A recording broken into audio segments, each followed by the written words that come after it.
Hello, hi everyone. आज हम लोग कंसंट्रेशन टर्म में मोलैरिटी को डिस्कस करेंगे। मोलैरिटी अपनी टेम्परेचर डिपेंडेंट क्वांटिटी या कंसंट्रेशन टर्म जो मोलैरिटी है ये अपनी टेम्परेचर इंडिपेंडेंट है, टेम्परेचर पे डिपेंड नहीं करती है और मास रिलेटेड होती है। It is represented by small m.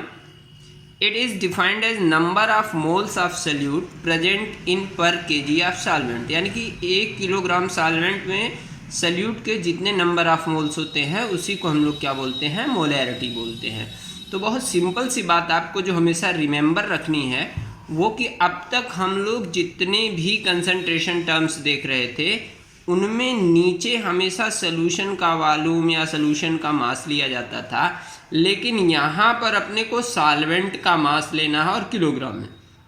Finally formula जो होगा m is equal to number of mole of solute upon weight of solvent in kilogram. ये ध्यान रखिएगा, नीचे जो है डिनोमिनेटर में ये सॉल्वेंट का वेट है ना कि सोल्यूशन का वेट है। इसकी यूनिट क्या हो जाएगी, मोल पर किलोग्राम, और इसी को स्मॉल m से भी आप सिंपली लिख देंगे, कोई दिक्कत नहीं है। ठीक है, अब एक क्वेश्चन देखते हैं, इसको समझने की कोशिश करते हैं। ऐसे आपको दिया रहता है, calculate the mass of urea in 3 molal urea solution. तो मोलल सोल्यूशन क्या होता है ये मैं आपको पहले बता चुका हूँ। मोलल मतलब क्या होता है, 1 किलोग्राम में 1 मोल प्रेजेंट होना। तो 3 मोलल है, 3 molal means 3 molal means urea, 3 molal urea solution means 3 mole of urea present in 1 kg of solvent, यानी कि 1 kg सॉल्वेंट में यूरिया का 3 मोल प्रेजेंट है। तो मास आपने से पूछा है, तो मास ऑफ यूरिया क्या हो जाएगा, number of mole into molar mass of urea. Number of मोल कितना दे रखा है, 3 मोल, और मोलर मास ऑफ यूरिया कितना होता है, 60 होता है। तो मल्टीप्लाई कर दो, 180 ग्राम आ गया। ठीक है, तो ये अपने को कॉन्सेप्ट है, ये समझना जरूरी है कि मोलर का क्या मतलब होता है, 1 मोलर, 2 मोलर, 3 मोलर, इनका क्या मतलब होता है, मीनिंग समझना जरूरी है। अगला क्वेश्चन देखते हैं, calculate the molality of 28% W/W urea solution. Density आपको दे रखी है 1.25 ग्राम पर ml। तो देखो मास ऑफ सोल्यूट कितना है, 28 ग्राम, और मास ऑफ सोल्यूशन W/W में, यानी कि मास ऑफ सोल्यूशन कितना हो जाएगा, 100 ग्राम, परसेंट है तो मतलब 100 ग्राम। तो मास ऑफ सॉल्वेंट कितना हो जाएगा, 100 - 28 दैट इज 72 ग्राम। अब मोलैलिटी का फार्मूला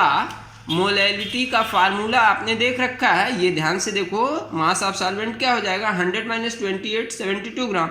मोलैलिटी का फार्मूला क्या होता है, number of moles of urea upon number of mole of solvent in kilogram. तो number of moles of urea निकालने के लिए mass of urea upon molar mass of urea. Molar mass of urea अपना 60 होता है।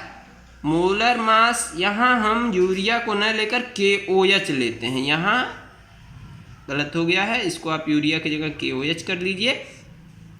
तो मोलर मास 28 अपॉन ये 56 और 72 अपॉन 1000, ये जो मास ऑफ वाटर हो गया, और ये इसको आपने किलोग्राम में चेंज करने के लिए 1000 से डिवाइड कर दिया। तो फाइनली आप यहाँ से क्या करोगे, इसको जब देखोगे, कैलकुलेट करोगे, तो फाइनली अपने को क्या मिल जाएगा, molality of the solution. Next question, next अपना कंसंट्रेशन टर्म जो है, नेक्स्ट कंसंट्रेशन टर्म अपना आता है ppm। ये भी बहुत इंपॉर्टेंट कंसंट्रेशन टर्म है, इसको देखते हैं। ये भी टेम्परेचर इंडिपेंडेंट टर्म है, ध्यान में रखिएगा, टेम्परेचर इंडिपेंडेंट टर्म है। पार्ट पर मिलियन इसका फुल फॉर्म होता है। It is defined as part of solute या part of any component present in million part of the solution, यानी कि ppm, मान लीजिए कंपोनेंट A है, तो ppm A is equal to part of A upon total part of solution into 10⁶। Okay, ये simple सा इसका फार्मूला हो गया। किसी भी कंपोनेंट का अगर आपको ppm निकालना हो तो उसका part upon total part into 10⁶। It is this unit generally use for the measurement of hardness of water. अगर अपने को हार्डनेस ऑफ वाटर को एक्सप्रेस करना है कंसंट्रेशन टर्म में तो ये ppm यूनिट का यूज किया जाता है। एक क्वेश्चन देखते हैं हम लोग। Find the mole fraction of salute in 2.5 m aqueous solution. Finally 2.5 m का मतलब समझना होगा, 2.5 m मतलब 2.5 मोलर एक्वस सोल्यूशन। तो number of salutes, moles of solute कितना दे दिया है 2.5। मास ऑफ सॉल्वेंट तो मोलर है यानी कि 1000 ग्राम में ये प्रेजेंट है। सॉल्वेंट का मास कितना हो गया 1000 gram. So number of moles of solvent कितना होगा 1000 अपॉन 18। यहाँ एक्वस सोल्यूशन है, ध्यान रखिएगा। और 18 वाटर का क्या होता है मॉलिक्यूलर मास या मोलर मास, डिवाइड करोगे तो ये वैल्यू एकदम फिक्स होती है वाटर के लिए, ये याद रखिएगा आप लोग। So mole fraction of solute is equal to number of mole of solute upon total number of moles. ये सल्यूट के मोल हो गए और ये सॉल्वेंट के मोल हो गए। फाइनली जब आप इसे कैलकुलेट करोगे तो आपको वैल्यू जो मिलेगी वो आ जाएगी 0.043। तो इस तरह से हम लैंग्वेज को समझेंगे। 2.5 m का क्या मतलब है, अगर आप समझ गए तो क्वेश्चन को इजीली आप सॉल्व कर सकते हैं। अगला एक बहुत प्यारा सा क्वेश्चन, इस तरह के क्वेश्चन बोर्ड एग्जाम में भी आपको कई बार पूछे गए हैं, आते हैं। कॉम्पिटिटिव एग्जाम में भी इस तरह के क्वेश्चन आपको पूछ लिए जाते हैं। तो आसान से क्वेश्चंस हैं, देखो। Calculate the normality of mixture obtained by, पहला है 100 cc of 0.2 NH2SO4 with 50 cc of 0.1 NaCl। तो ध्यान ना, cc मतलब 1 cc मतलब 1 ml होता है। तो यहाँ बहुत ज़्यादा परेशान होने की जरूरत नहीं है। आपको मैंने नॉर्मेलिटी इक्वेशन, यहाँ ध्यान रखना अपने को नॉर्मेलिटी कैलकुलेट करनी है। तो फार्मूला आपको बताया गया, इन दोनों को मिक्स किया जा रहा। तो N1V1 plus N2V2 is equal to normality of mixture into volume of mixture. ये फार्मूला आप सिंपली रखो और इनके वैल्यूज पुटअप करते जाओ और तुम्हें क्या मिल जाएगा, आंसर मिल जाएगा।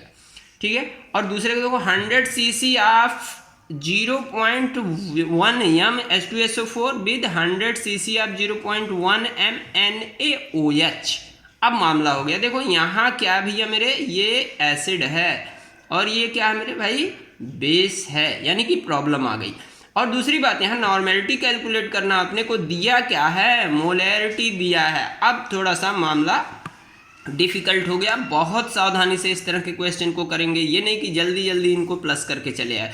तो एक एसिड है और एक बेस है, तो वहाँ जहाँ एसिड और बेस होगा वहाँ उन दोनों के बीच में कैसी साइन रख दोगे, माइनस की साइन रख दोगे। दूसरी इंपॉर्टेंट बात, मोलैरिटी दी हुई है और नॉर्मेलिटी फाइंड करना है, तो इस केस में भी हमें ध्यान रखना है कि नॉर्मेलिटी को चेंज कर लेंगे किसमें, मोलैरिटी को किस में चेंज कर लेंगे, नॉर्मेलिटी। तो normality is equal to molarity into basicity होती है। N1 के जगह M1 इंटू बी रख दिया और V1 इसी तरह N2 के जगह M2 इंटू बी रख दिया। अभी हम लोग पीछे पढ़ चुके हैं ना, ये वाला याद होगा आप लोग को। Normality upon molarity is equal two factor N, जो आप एसिड के लिए बेसिसिटी, बेस के लिए एसिडिटी, ये सब पढ़े थे, वही वाली बात होती है।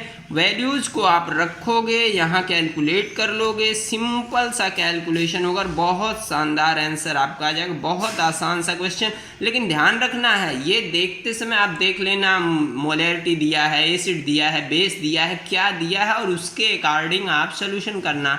Okay, thank you very much.